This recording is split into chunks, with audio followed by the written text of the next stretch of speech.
presento al profesor Rey, profesor Didier Rey. El profesor Didier Rey es doctor en Historia, es profesor de la Universidad de Córcega, Pasquale Paoli, y es secretario de la revista Estudios Corsos. Ha publicado diversos artículos en revistas nacionales e internacionales y en obras colectivas. Menciono Córcega y su fútbol, 1905-2000, Deporte y Sociedad de Córcega, y algunas también artículos en revistas como El fútbol en la guerra de Argelia y Uso político del fútbol en Córcega. La presentación de hoy se titula El fútbol uruguayo en la prensa colonial argelina entre 1924 y 1934. Ya de por sí la temática es lo suficientemente exótica como para que uno piense en algo raro, porque si alguien no iba a buscar el efecto del fútbol uruguayo sería allí, pero sin embargo lo hay, y allí sobre todo el análisis apunta en la dirección de la forma como esa extraña identidad argelina, es decir, argelina entre comillas son franceses en Argelia, no argelinos nativos, de qué manera refleja en su identidad la trayectoria y los éxitos o fracasos del fútbol uruguayo. Didier va a presentar un PowerPoint en español apoyando su charla. Muchas gracias. No hablo español, pero muchas gracias por su invitación. Dije italiano, parlerò in francese. Alors, bonjour tout d'abord, et je suis très content d'être ici. Je vous remercie, professeur, de son invitation. Je vais donc vous parler rapidement, de manière à ce que plus tard, si vous voulez, nous puissions discuter, échanger. Donc, du football dans la presse coloniale algérienne, entre guillemets, car il s'agit en fait de la presse des Français d'Algérie, c'est-à-dire des colons, non pas des Algériens. C'est pour ça que j'ai mis ces guillemets. Alors, évidemment, la première limite, c'est qu'on ne connaît pas forcément l'impact de ces écrits. Néanmoins, ce que nous allons essayer de voir aujourd'hui, c'est le contenu de ces écrits et comment le football uruguayen a pu servir à un moment donné, non seulement dans le domaine sportif, c'est-à-dire admirer l'Uruguay pour sa capacité, pour ses titres, mais également comment les Français d'Algérie peuvent utiliser l'image de l'Uruguay vis-à-vis de leur propre image de l'Algérie, et notamment vis-à-vis de leur propre image en tant que colon, car l'Uruguay est vu finalement comme une colonie qui a réussi, puisqu'elle s'est, entre guillemets, débarrassée des indigènes. Donc, elle a réussi. Alors, c'est questo. Si. Voilà. La question, c'est évidemment de se poser quels sont les fonds disponibles, pourquoi l'Algérie, et pourquoi ces dates. Moi, j'ai choisi de retenir ces dates sur une décennie. Alors, les fonds, les voici, une douzaine de périodiques. Alors, évidemment, nous en connaissons les limites, puisque c'est une toute première étude. Donc, il s'agit des périodiques disponibles sur le site de la BNF, Gallica. J'ai dépouillé pour les 3 départements d'Algérie, Oran, Alger, Constantine. Mais vous voyez que pour Constantine, aucun journal ne donnait de nouvelles sportives de l'Uruguay. Donc, ils ont été laissés de côté. Ça ne veut pas dire qu'ils n'ont pas été dépouillés. En réalité, j'ai dépouillé une trentaine de journaux, mais 12 seulement sont restés positifs. Je n'ai pas voulu retenir que les sportifs, que les magazines sportifs ou les journaux sportifs, parce que ça aurait limité forcément l'étude du champ, et surtout parce que les autres journaux parlent de l'Uruguay en dehors du football, mais ils donnent une représentation de l'Uruguay. Et c'est ça qui m'a intéressé. Donc voilà, nous avons 3 journaux sportifs, Alger Sport, l'Éco sportif de l'Afrique du Nord, Oran Sport, et nous avons ensuite, ici vous le voyez, des périodiques généralistes, donc, qui sont plus nombreux effectivement, qui sont neufs. Voilà le premier fond. Alors, bien évidemment, il y a les limites matérielles. C'est clair qu'il faudra approfondir, pour mener une étude à son terme, approfondir effectivement la totalité du fond. Il faudra dépouiller la totalité des journaux au CAOM ou à la BNF. Ensuite, effectivement, il y a les dates. J'expliquerai pourquoi il y a des limites de ce côté-là. Et bien évidemment, je n'ai consulté que les journaux de langue française. Il y a quelques journaux algériens, mais ce sont vraiment ceux des Algériens en langue arabe que je n'ai pas, évidemment pas consulté. Ça, c'est le premier point. Le second point, c'est voici la répartition des journaux. Donc, vous avez les villes, c'est passé là, Tlemcen, Sidi Bel Abbès, Mostaganem, Oran, on est en ville et Alger. Et vous voyez effectivement dans le Constantinois, il y a strictement rien. Les périodiques sont donc essentiellement des périodiques de l'Oranie. Il faut dire que, contrairement à ce que l'on croit, le journal qui a le plus fort tirage de l'Algérie française, ce n'est pas l'Écho d'Alger, c'est l'Écho d'Oran, qui tire à pratiquement 50 000 exemplaires en 1928, alors que l'Écho d'Alger n'en fait que la moitié. Voici donc la répartition de ces journaux. Et l'autre élément sur lequel, pourquoi l'Algérie? Voilà, pourquoi l'Algérie? Bien, elle a un intérêt, c'est que d'abord elle est la seule colonie de peuplement française, c'est-à-dire le seul territoire où les Français ont tenté de submerger la population locale, sans y parvenir, à la différence de la Nouvelle-Calédonie. Et ces Algériens, pendant un certain temps, Algériens, se sont définis effectivement comme Algériens par rapport aux Français et par rapport à ce qu'ils appelaient les Arabes ou les musulmans. Donc il y a eu le sentiment autonomiste, et ce sentiment autonomiste n'a pas débouché sur le sentiment de sécession, mais il a formé une vision du monde, une façon d'appréhender le monde, dans laquelle, effectivement, les pays d'Amérique ont constitué un modèle. Pourquoi? Pays neuf, peuplé par des colons, et qui semble être dans le sens de l'histoire. Et effectivement, ce qui est recherché, c'est avant tout les États-Unis. En comparaison de ces Grecs, se fait d'abord avec les États-Unis. Aussi avec l'Argentine. Mais l'Uruguay n'est pas absent, et l'Uruguay arrive pratiquement en troisième position. États-Unis, Argentine.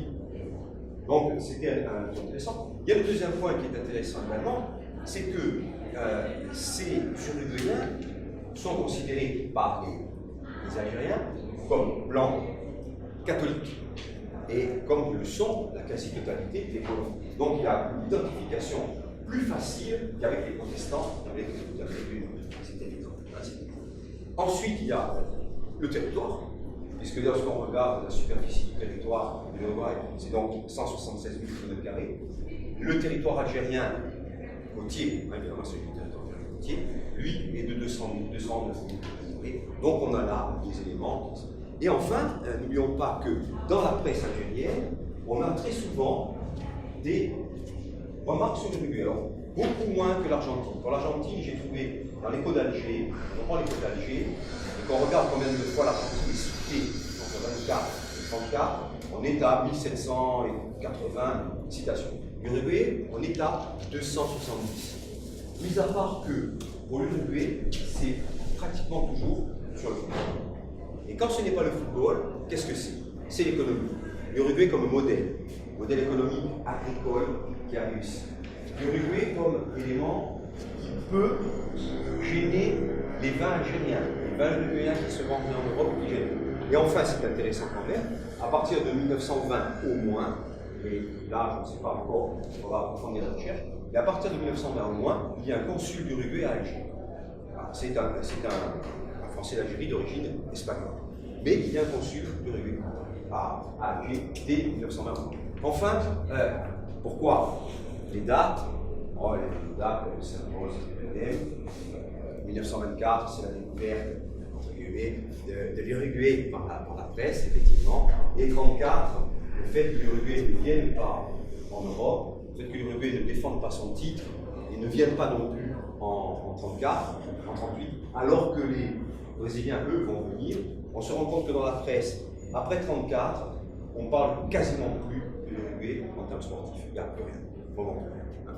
Et par contre, on commence à évoquer le Brésil. Parce qu'effectivement, le Brésil sera le seul pays européen qui a joué sur à partir de 1928. Il n'y a pas d'autre équipe qui est. Voilà donc, si vous voulez, ce que je compte faire, cette présentation-là. Alors, évidemment, il y aura deux parties. La première sera un peu événementielle, donc je ne dirai pas trop. C'est comment la presse, finalement, a mis en scène cette équipe du rugby entre 24, 28 et 30. Et dans une deuxième partie, qui me semble la plus prometteuse pour l'avenir, c'est effectivement à quoi sert l'Uruguay dans cette presse. À quoi sert l'Uruguay dans cette presse donc européenne? Alors, on va quand même. Voilà, d'abord, première partie, en termes d'articles, Alors là, Carl, il y a un problème, si tu peux expliquer, parce qu'en réalité, il y a un morceau qui est parti. En réalité, cette colonne est aussi importante que la première. Et voilà, c'est ce que je veux dire. Juste dire que il y a autant d'articles ici que là. Voilà, c'est 14 articles et 14 articles. Alors, j'ai découpé en 3 périodes parce que le plus intéressant, paradoxalement, ce ne sont pas les géodiables du monde, c'est ce que j'ai appelé l'entre-période. C'est-à-dire quand l'Uruguay ne joue pas de compétition officielle. Et c'est là qu'on a les articles les plus intéressants sur le fond. Donc, vous voyez, il y a 16 articles pour les Jeux de 24, il n'y en a que 9 à Amsterdam. Amsterdam, évidemment, ça ne m'intéresse pas. La Coupe du Monde 1930, alors, comment ça se fait? En fait, la Coupe du Monde 1930, il y en a autant que pour les Jeux de 24. Et ça, c'est intéressant parce qu'on sait qu'en Europe, l'intérêt pour la Coupe du Monde en 1930, dans la presse, il a été finalement assez médiocre. Ce n'est pas le cas en Algérie. Et c'est d'autant plus intéressant que pour l'Algérie, c'est aussi un centenaire. Pour l'Algérie des colons, c'est un centenaire. C'est les 100 ans de la conquête. Donc on aurait pu s'attendre à ce que la presse s'intéresse avant tout à ça. Non, la Coupe du Monde est bien. Et puis, il y a autant d'articles que pour les Jeux de 24 dans ce que j'appelle les frères des périodes, c'est-à-dire hors des périodes, 25 mètres Z, etc., où là, vraiment, on a des choses très intéressantes. Alors, comment ça se passe? Bien, en 24, il y a, vous le voyez, beaucoup d'articles. Mais ces articles sont essentiellement le fait de la presse non spécialisée.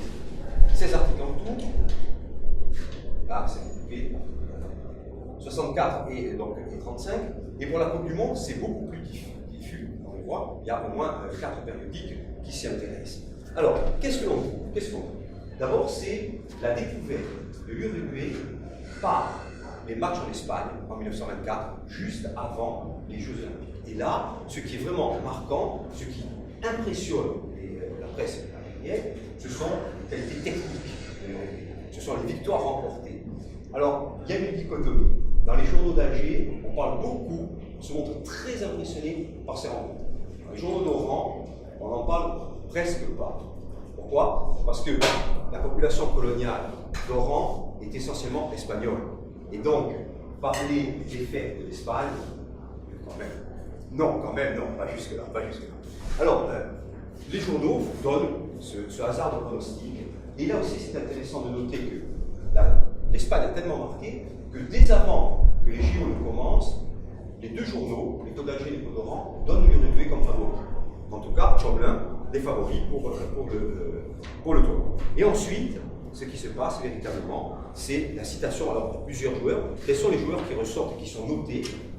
Scarone, Romano, Petrone et bien sûr Andrade. Andrade qui est appelé parfois Andrade, mais bon, ça n'a rien de particulier. Premier point, donc, c'est très intéressant, le jeu qui fascine. C'est la première fois qu'on a dans la presse une équipe non européenne, en tout cas la presse algérienne, une équipe non européenne qui fascine à ce niveau-là. Et la finale elle-même est décrite de manière assez fournie. Alors, problème, bien sûr, qu'on peut se poser. Est-ce que les articles sont des reprises des journaux français ou est-ce que ce sont des articles purement algériens? Les deux en réalité. On a des reprises de journaux français, mais on a très vite des commentaires proprement algériens. Donc, ils donnent une autre dimension sur laquelle nous reviendrons. 28, honnêtement, en 28, pas grand-chose. En 28, on a quelques entrefilés, et pour la finale, on n'a même pas le résultat. On a le 1-1, le match de 1-1, et ce n'est que parfois une semaine après la finale de 28 que l'on a le résultat qui est donné. Le match qu'on a joué. Voilà. Donc 24, oui, parce que les JO se déroulent à Paris. Évidemment, pour la presse coloniale, c'est un point de repère. Amsterdam, 1930, monter une vidéo, c'est autre chose. Autre chose parce qu'on le voit, d'abord, l'intérêt est divers. Et pour la première fois, on a effectivement l'éco-sportif qui va rentrer dans le jeu.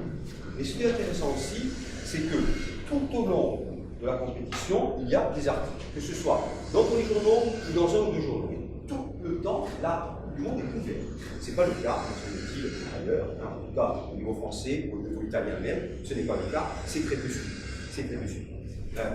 Autre point sur lequel il est aussi intéressant de noter, c'est que dans un premier temps, l'éco-sportif, c'est là lui nous en intéresser d'abord, dans un premier temps, l'éco-sportif se félicite que l'URUB prenne en charge tous les frais d'organisation et de déplacement.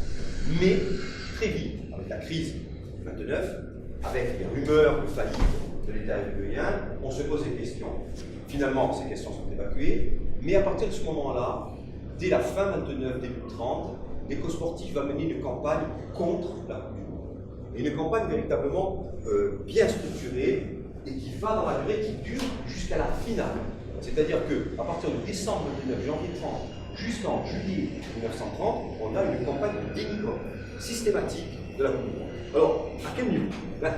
Premier point, le titre, oui, ça vous l'avez montré, quand même, le titre de l'éco-sportif, alors en ce moment c'est l'éco-sportif de l'Afrique du Nord, qu'on fait 3 novembre 29, le championnat du monde est mort. Voilà, le championnat du monde est mort. C'est terminé, on en parle plus. On en parle plus. Et comme finalement il n'est pas mort, il va falloir expliquer pourquoi il n'est pas mort. Alors, 3 éléments là-dessus. Premier point, la critique, donc c'est pour ça. Premier, l'Uruguay c'est loin. Il ne faut pas y aller, c'est trop loin. Donc ça va poser des problèmes financiers. Et c'est là qu'on va parler de la question du professionnalisme et du semi-professionnalisme. Comment des joueurs qui vont partir plusieurs semaines pourraient-ils être payés par leur club? Donc il ne faut pas y aller. Parce que ça risque de mettre en péril finalement les championnats nationaux. Et même le championnat de France, alors qu'il n'est pas professionnel. Mais il y a le professionnalisme marrant. Donc première, il ne faut pas y aller. Deuxième point, il ne faut pas y aller parce que l'Uruguay c'est violent. C'est violent. C'est la guerre. N'allons pas par là. Et ce qui est cité dans cet article, donc c'est dommage, je ne vais pas le traduire, mais ce qui est dit, on prend des exemples des matchs entre le National et Peñarol, des incidents, des arbitres agressés, et on cite le véritable roman feuilleton, pratiquement, où on voit un arbitre assailli par des dizaines, presque parfois on dit jusqu'à milliers de personnes qui courent après un malheureux. Donc, pourquoi aller là-bas si c'est pour se faire rouer de coups? Il ne faut pas aller là. Donc l'Uruguay, c'est loin, l'Uruguay, c'est dangereux, et puis enfin, c'est pas le Coupe du Monde. L'Uruguay, c'est pas le sport, c'est pas le football. Pourquoi? Il n'y a pas d'Européens. Les Européens qui partent, si on accepte les Yougoslaves, peut-être un peu les Français, ce ne sont pas de grosses équipes. Donc il ne faut pas aller là-bas. Ce qu'il faut faire, c'est un championnat d'Europe. Il faut organiser des compétitions en Europe, et même sans les Anglais, alors là on regrette bien sûr qu'il n'y ait pas les Anglais, et l'excuse est facile. En Uruguay, il n'y a personne et il n'y a pas les Anglais. Donc il faut faire quelque chose en Europe où on aura les meilleurs. Les meilleurs, c'est qui? Et on dit, les meilleurs finalement, ce sont les Italiens. Et c'est l'Italie. On va voir pourquoi l'Italie est citée, et c'est vraiment pas un hasard. Et ça continue tout le long de la compétition, D'ailleurs, on le sait, du 28 juin au 6 juillet 1930, est organisée à Genève une Coupe des Nations avec des clubs, une dizaine de clubs je crois, une dizaine de clubs, et la presse vraiment se focalise sur ça, sur cette compétition. La Coupe du Monde, non, la Coupe du Monde, ça ne sert à rien, ça ne sert à rien d'aller là-bas, ça ne sert à rien. Les autres, donc les co-sportifs, vous l'avez compris, mais on va voir pourquoi tout à l'heure, ne s'intéressent pas. Qu'est-ce qu'il en est des autres? L'intérêt est là beaucoup plus grand, et il est strictement sportif. Alors tout le paradoxe est là, c'est que le seul journal sportif qui parle de la Coupe du Monde en parle des termes qui ne sont pas sportifs, et les journaux non sportifs qui traitent de la Coupe du Monde en traitent de manière sportive. Et là, effectivement, on a toute une gamme, je vous passe d'abord les détails, des choses, la qualité des joueurs, la qualité de l'organisation, enfin bref, tout qui passe, une chose très classique.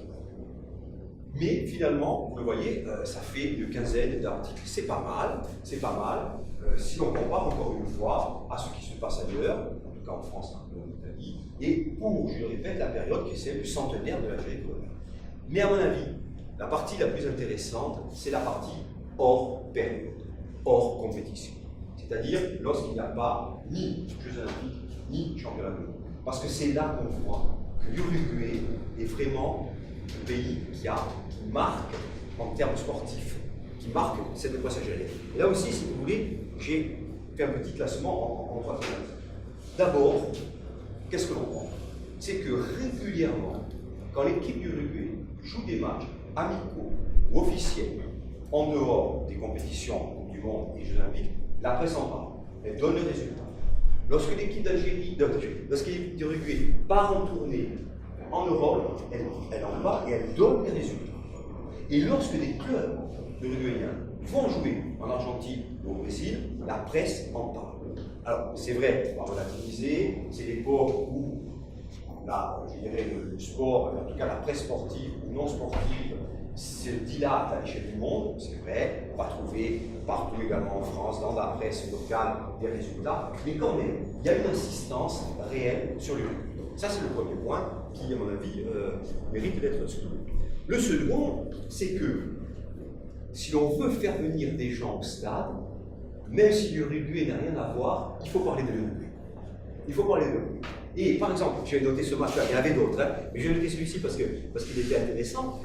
C'est au mois de juin 1932, les Hongrois de Ferencváros vont venir jouer un match amical à Oran. Et le journaliste essaie de dire, bon, la Hongrie, c'est bon footballeur, et l'argument ultime, celui qui lui semble vraiment imparable, il faut venir parce que les Hongrois ont battu les Uruguayens chez eux en match amical. Donc, s'ils sont capables de battre les Uruguayens, on vous offre ce qu'il y a de meilleur. Voilà, c'est ce qu'il y a de meilleur. Et donc, l'Uruguay, vous voyez, devient finalement le maître étalon de ce qu'est le football. À ce moment-là, ce n'est quand même pas rien. Et il y a un troisième point, et nous le développerons tout à l'heure, c'est l'assistance aussi, en même temps que sur la qualité, on retrouve ça. La violence. La violence. L'Uruguay, c'est un pays sportivement, footballistiquement violent. Et ça, c'est récurrent, mais vous allez voir, c'est pas un hasard. C'est récurrent à partir de 29, 30 et effectivement jusqu'en 34. Mais en réalité, ça n'a rien à voir. Et c'est ça, finalement, qui est peut-être le plus intéressant. Et c'est là la deuxième partie, on va être trop long. La deuxième partie, qu'est-ce que l'on peut voir? Finalement, c'est une sorte de jeu à trois. C'est-à-dire, c'est à travers l'Uruguay, ce sont des allers-retours permanents France-Algérie, France-Algérie, France-Algérie, France-Algérie, des colons, cela s'entend, bien sûr. Bon, premier point, quand même, pour le dire, c'est l'analyse du jeu. L'analyse du jeu. Quelques citations que je n'ai pas pu traduire, je le regrette, mais quand même, ce qu'on remarque, c'est la polyvalence des joueurs uruguayens, leur capacité à jouer à n'importe quel poste et à être bon à n'importe quel poste. Et là, vous avez des analyses avec des comparaisons avec la France, mais aussi avec le football de l'Algérie. Et là, ça veut dire que ce sont effectivement des journalistes algériens coloniaux qui ont écrit ces articles. On insiste sur ça. On insiste beaucoup sur Andrade. Et c'est notable, Andrade, une seule fois, est qualifié de noir. Mais une fois, on dit le noir Andrade. Tout le reste du temps, on parle de l'excellent joueur, du très grand joueur, du maître du jeu. Il n'est jamais ramené, il n'est jamais essentialisé. C'est quand même pas rien dans la presse coloniale algérienne. Donc ça, c'est à noter. Autre chose aussi de très intéressant, c'est que finalement, et là, vous l'avez compris à travers la nouvelle, c'est bien de l'Algérie coloniale qu'il s'agit, c'est la capacité des Uruguayens à synthétiser ce qu'il y a de meilleur dans le football du Nouveau Monde et dans les qualités du football de l'Ancien Monde. Et il y a un très long article qui se termine de cette manière. Les Uruguayens font une énorme impression. Jeu scientifique des professionnels anglais, vitesse des Espagnols, ligne d'avant extraordinaire. Voilà la synthèse de ceux qui considèrent comme le meilleur. Alors, bien sûr, là, c'est les Gaulois de Laurent, c'est les Espagnols, ce sont les Espagnols. Mais vous l'avez compris, ça veut dire quoi? Les peuples jeunes, les pays neufs, peuvent révolutionner le football, voire plus, si affinité, bien sûr. Et dans le cas des Algériens, ce n'est pas un hasard. L'autre élément aussi qui est intéressant, c'est un très bel article,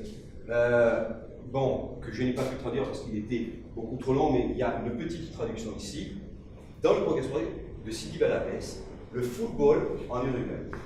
C'est un professeur au lycée français de Montevideo qui, sur une demi-page, en première page du progrès de Sidi Belabès, analyse la structure du football uruguayen. Alors attention, si on regarde strictement, il y a des erreurs, il y a des simplifications. Mais ce n'est pas le plus important. Le plus important, c'est que pour la première fois, on a un journal qui offre à ses lecteurs une vision globale du football uruguayen comme modèle à copier en Algérie et en France. Alors, comment est organisé cet article? Justement, encore une fois, hein. Premièrement, on insiste sur l'environnement culturel. L'environnement culturel, la passion. C'est-à-dire que les Uruguayens, les enfants uruguayens, grandissent dans un pays qui vit, qui pense pour le football. C'est écrit ainsi, qui vit et qui pense pour le football. Venant d'un intellectuel du lycée français, c'est notable. C'est la représentation qui est celle du sport à ce moment-là. Qui vit. Donc, ça veut dire quoi? Que les clubs profitent du football de rue. Les Uruguayens jouent d'abord dans la rue. Il y a donc une sorte de présélection qui fait que les clubs ensuite récupèrent ce qu'il y a de mieux et les forment. Alors, le deuxième point, c'est la formation. Ainsi sur le fait que les clubs uruguayens forment des joueurs et donc se renouvellent en permanence et que la puissance du football uruguayen est là, celle de se renouveler. Troisième point, il y a un élément économique, les socios. Et il s'appelle Dupré, l'enseignant. Dupré parle de certains clubs qui possèdent jusqu'à 6000 socios. Il explique en quoi ce phénomène de socios est économiquement et sportivement très intéressant. Il dit notamment que ça permet aux clubs uruguayens d'avoir des infrastructures modernes, ce qui n'existe pas en France. Ce qui n'existe pas. Et enfin, il termine, et il boucle la boucle, et il dit, et quand on va sur les marchés, qu'est-ce que l'on voit? On voit sur les marchés ce qu'on appelle aujourd'hui finalement des bibelots, du merchandising. On peut acheter des petites statues, de petites représentations des meilleurs joueurs, On peut acheter des petits maillots, plus ou moins tricotés, des meilleurs joueurs. Et ainsi, finalement, ça confirme le bain culturel qu'on évoquait au départ. Voilà, autrement dit, il y a une vraie culture du football qui fait que l'Uruguay est réellement le modèle à faire. Et vous l'avez compris, il y a aussi, bien sûr, autre chose. Cette autre chose, il est à la fois sportif et politique. Sportif, c'est l'écho de sportif de l'Afrique du Nord se prononce très vite pour le professionnalisme, alors que l'Uruguay ne l'est pas. Mais il dit justement, regardez, l'Uruguay a failli ne pas sélectionner certains joueurs parce qu'ils avaient manqué au rassemblement de l'équipe. Et on se rend compte donc que cette espèce d'amateurisme marrant, il y a même un article qui s'appelle les footballeurs fonctionnaires. C'est-à-dire qu'en Uruguay, pour contourner l'amateurisme, qu'est-ce qu'on fait? On recrute les footballeurs de l'équipe nationale comme fonctionnaires. Et ça permet de les payer sans qu'il y ait de... Non, il ne faut pas cela. Il faut un vrai professionnalisme. Un vrai professionnalisme. Et il ajoute, et c'est là que non, ce sont deux choses, il ajoute parce que l'amateurisme, et je vais quand même vous citer la phrase parce qu'elle... L'amateurisme, ce n'est pas bon. Et il poursuit, l'amateurisme, c'est égal aux droits de l'homme. Or, les droits de l'homme sont le fruit d'une idéologie pérenne. Les droits de l'homme sont le fruit d'une idéologie pérenne. Car, et c'est le dernier point, l'Uruguay sert finalement à construire un discours sur les valeurs et la qualité des régimes autoritaires et des régimes totalitaires. On part de l'Uruguay pour arriver à l'Italie fasciste et à la Hongrie d'Orsi. Et qu'est-ce qu'on va? On va pas faire le rapport. Hein. Si on peut effectivement dire que l'Italie fasciste a œuvré, a fait des bons, et que par l'intermédiaire de régime Mussolini, effectivement, la Coupe du Monde de 1934 est même gagnée, etc. Pour Horthy, il se trouve que l'école hongroise date d'avant la guerre de 14 et que le régime de Horthy n'a pas fait grand-chose en réalité pour le football. Qu'est-ce que l'on dit donc ici? Eh bien, on dit que dans les pays où des régimes forts, l'Uruguay n'en est pas un, mais les régimes forts savent organiser le football, il y a véritablement un élément essentiel pour l'avenir. Et l'Uruguay, que vient-il faire dans cette affaire? Eh bien, l'Uruguay permet par ses victoires de cimenter la nation et d'utiliser le nationalisme comme élément d'unité nationale. Le nationalisme, finalement, comme élément qui structure le pays. Et il cite plusieurs journaux, citent cette chose-là, et quand même je vous vais donner, si je la retrouve, cette apologie du nationalisme. Voilà. Les forces du jeu équilibrent les forces de combat dans l'humanité, et elles ne se confondent pas avec elles.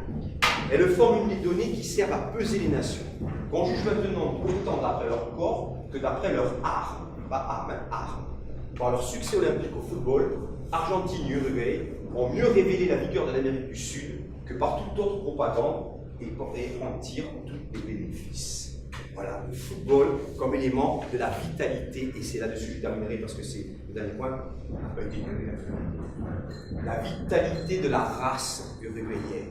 La race uruguayenne, pourquoi? Parce que, nous dit l'éco-sportif, l'Uruguay est le seul pays d'Amérique latine avec l'Argentine et le Chili qui soient encore blancs. Partout ailleurs, triomphent malheureusement les peaux foncées. Donc il y a un véritable, vous l'avez compris, à travers cette Uruguay blanc et ce triomphe des peaux foncées, c'est la hantise permanente des colons d'être submergés par les Algériens et d'être chassés. Et en fait, le valeureux Uruguay se retrouve instrumentalisé dans une situation totalement folle où il sert à justifier le racisme colonial. Alors, bien sûr, on parle de cette équipe et on la voit blanche. Et alors, on l'a dit tout à l'heure, et Andrade. Mais ce n'est pas un problème, Andrade, parce que dans cette optique-là, c'est le bon noir, comme il y a le bon arabe. Et c'est tout le discours paradoxal des colons, c'est qu'ils ne cessent de dire qu'il y a les bons arabes et que les arabes sont contents de leur sort, et en même temps d'avoir en permanence cette hantise, d'être chassés, et cette hantise du soulèvement arabe. Et le dernier point, c'est bien sûr la question de la violence. En réalité, ce n'est pas la violence de Uruguay dont il est question, c'est la violence en Algérie. Parce que 1928, 29, 30, 31, 30, jusqu'en 34, les clubs de football algériens, les vrais ceci, c'est-à-dire les clubs arabes et kabyles, sont en train de basculer du côté du nationalisme algérien. Et donc sur les stades en Algérie, il y a de plus en plus de bagarres et d'affrontements très durs. Et c'est le moment où justement le football colonial, les instances du football colonial, essaient de faire disparaître les clubs algériens, les vrais, en les obligeant à prendre au moins la moitié de l'équipe chez eux. Et donc en fait, ce qui est visé là, c'est ces Arabes et ce nationalisme qui monte, et donc on vise d'abord le Uruguay. On dit regardez, attention, ça peut aller très loin. Et c'est tout le paradoxe, parce que ces gens, finalement, ces journalistes, se font les apôtres du nationalisme comme élément de régénération de la nation, mais en même temps, ils sont amenés à lutter contre un autre nationalisme, qui est celui des Algériens. Alors, j'espère que je n'ai pas été trop long. Voilà, je vais vous montrer aussi cette chronique où l'on parle beaucoup des blancs, des noirs, et de tout ce que vous voulez. Alors, il est question de deux périls. Le péril jaune et le péril des peaux foncées. Le péril des peaux foncées. Alors, qu'est-ce qu'on remarque? J'ai un peu vite, j'ai coupé, j'ai fait des numéros, on reviendra, je vous laisserai de toute façon le texte. Eh bien, Clément s'en rend compte de quoi? Qu'en 10 ans, l'image de l'Uruguay a pris une certaine place dans la presse coloniale. C'est vrai que cette place a un aspect sportif incontestable. On admire réellement la Céleste, elle est vraiment, vous l'avez dit tout à l'heure, le maître étalon du football. On ne trouve pas de comparaison, sauf les Anglais. Mais en revanche, on l'avait compris, le football uruguayen est instrumentalisé dans un sens positif parfois, mais surtout dans un sens très négatif. Et à travers le football uruguayen, on lit aussi, d'une certaine manière, les fantasmes et les peurs de la société coloniale. Et voilà, il est terminé là-dessus, bien sûr.